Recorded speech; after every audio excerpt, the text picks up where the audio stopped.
Ka channel thlir tu te chi bai vek ule Mesadot skincare ka ni a tunchuma chuanin retinol man dan ka ron tilang dona timeng skincare ka ron ti dona chuan sandwich method in ka ron ti don bokani koina top 10 million sak don nia ole kum thum kin lom na zela nia video ka tun thla chung ka siam mi chu ti teng tam thiang bel siam ka tum boka retinol ka ron mang don na zaina hian retinol chu zana chau man tur kan te retinol chung chang po ka soi to ta ro la shelo kha chuan in lo en ula la en lo chuan in retinol chu chi sang sang oma retinol a po hian tin a derivatives thlengin no ma zaina chuanin foxtail retinol hi ka ron mang dona nei kan tam berin ka ring boka foxtail retinol hi Mizoram a hian nei kan tam bel ka ring ve tlat chuanin ka double cleanse to ka mai ka phi ka ron phi sa a chuan engma ka la hnoi lawa retinol hi chu actives dang hi chu ka man mind actives dang hi chu i mai ro nuwa mai pizorolin mai ro nuwa skincare steps ma sabera man ka du chin enten vitamin C te tranexamic acid te polian kojic arbutin te polo ni ta se ka du chin ani ma se retinol hi chu achak china wang hianin ama sabera man lo hi apoi lawa manglo maula acha zok le ma sabera man lo hi mo acha zok le kan tinge in skin barrier te chak wak lo phe chon ke chon ka mang thawa china na ma se nani chon lo mang ve kher lo la chan skin barrier in skin barrier hi achiat la in che in che chi in skin barrier hi achiat la in chin si lawa chon achiat nuwa in boya achiat te pon la she chuang lawa achiat nuwa po khan chu tiang vel chin ni china wang hian chan chu retinol te hi chuan in skin barrier hi anti cheve rup thei tatani anti che chin zok ma ti meng an na thodan pakhat ani ve chu wang chuanin man phim khuranga chu wang chu zena po hianin sandwich method hi ka ron mang deuh kher dona retinol man dan pa ngai chu kan share ma sandwich method ta ki chu kan la shelo in ka share kan la tamin kan la tam min ka ring lawa chu wang chuan ka ron ti dona sandwich method lo pon ati thei tho ti ha kan sei ma sa do chuanin toner polo ginseng essence ka ron mang dona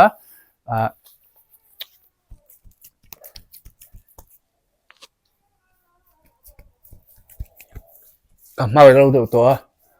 thế mình cái phỉ na gây được to bốc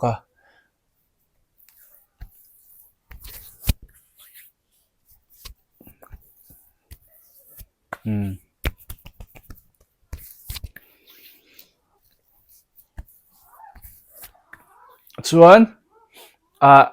retinol ne na combination cha MMA rapid spot reduction kha ka mang le don ani photina along active si along a man po apoi lawa ma se combination cha kha chuan man tel zel hi poi lo mai dung nei chi tan phei chuan man thwa ti meng man kop deuh chen chon te hi ngai ve to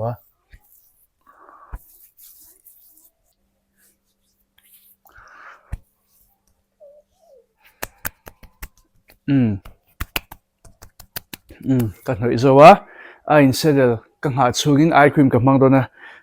retinol eye cream ka ron mang doni propolis le retinol eye cream ka retinol khop mai zanin chu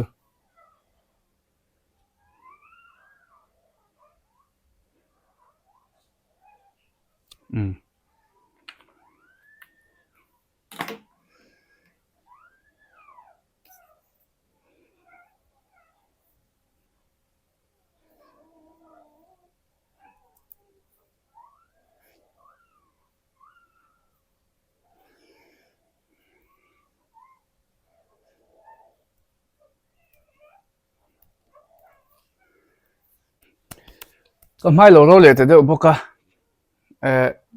essence ka mang lenga chuan sandwich method kan chonang ti hian retinol chu mang tlang doni lang chuan ka mai ka ti hu to lo nga retinol ka mang to nga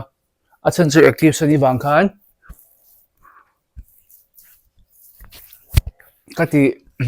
hun kha ka ti hu du to lo ni mo vun ro wa khan ka mang dona retinol te po hi vit siang tho hian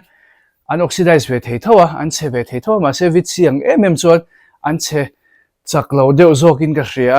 an oxidize chaklo deuh zokin ka hria Foxtail hydrating moisturizer hi ka ton hmang dona hei ka duna chan chu ceramide moisturizer ania ceramide cream a chuan amom lo bel pol ani ka ringa I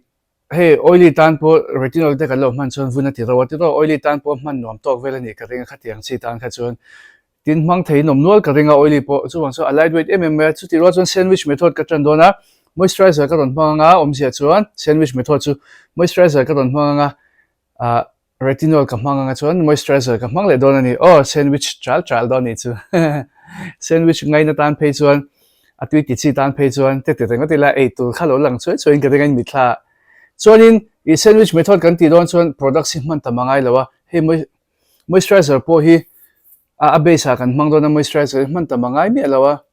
one pump vel hi atok lu tuka he sandwich method an ti na chan chu retinol chu an chakani vuna te a penetrate kan ti chuan alut chaka vun kha ton chaka azuk to alut chaka ti tweng chu vun tam tak kan vunai nang lo sia na sa sia vun chen khata vun tam taka te potila in lo zo lo ta china ni kha ni irritation te siam ma em purging nen in lo man regu phei chuan mo purging nen skin barrier cherup pa phuli rup pa khami ven na kha ani ve pakhata hemi sandwich method an ti tak hi chu mo chan chu moisturizer khan kan vun kan han ti puta moisturizer chu lo thik deuh tang puya skin barrier che tur te kha ron veng ve a retinol na ti che tur te kha veng ve ti chuan purging tur te thlaina venga ma se purging hi chu man tam le tam lo in kara hian in hat boka chuwang chuan man chan tir tan chuan kar khata voi hi lek lek start ka a fu china kar khata voi ni ka ti po hian in etidan Monday le Tuesday sana te lo mangsu Monday and mangani chuan Wednesday sana mo Thursday sana mo mangchu ro zanzon in mangsu zanzon a man khanin azo lo le china manglo wang po niula in manglo wang chuan zanzon in mang le chota vun khan azo lo china chu ka zo na don chen khata experience a chang ka ron soi ni chu mo chuan in tuna retinol ka mang to do ni retinol poi mang chan ti rini chuan mang tam ha chu voi le khata mang tor lo ula hebi po hi atok lu tuk dona kem ka man belang ke chuan vuna kai rol to kha atok lu tuka mang chan tir tan chuan wo vuna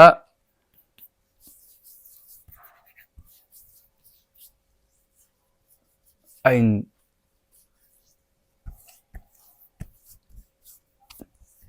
man tlor angai lawa man tlor chi po ani lawa in skincare products shim hi tamde man hi omzia chuang lawa mo athok chak pha bik chuang lawa athok chat pha bik chuang lawa a result bela chuan products in ti hek mai products a hek mai chuang chuan tamde man khera ngai lo tin retinol hi chuan in vun ati sensitive chu ka ti lawa ma se ni sala ka hian ati sensitive video china ni sensitive skin anga achwa chuang lawang chunga ni sa kha ati ni sala ka khan ati sensitive ve thei chawa chu khatiang sensitive lu tuk tu te pok hetiang sandwich method hianin ati zia ve lu tuk ani chu mo chuan ka hmang zowa a top nan moisturizer ka hmang le don moisturizer kha ma kan man to wang khan one pump chu vi kan hmang le ka man tam tu rangai lo ka ti khamo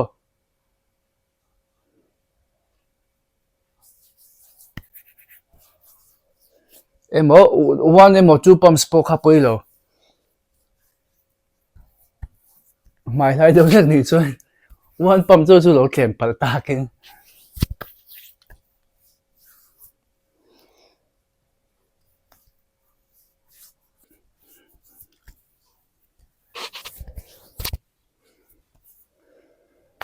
thì khani mai sandwich method chu mo ka zo de ra adu tan niacinamide le hyaluronic acid man theya retinol man zan hian abak chu lo mang vak lo la zanya ka man ba gang kha chu man pol vak chi lawa glomas ne na lo mang kop te khai no ma ati chi reng lo ti lo top tu ra ni a tha lo ni ti chuanin kha zong kha sandwich method retinol man da ni sandwich method mang du lo tan chuan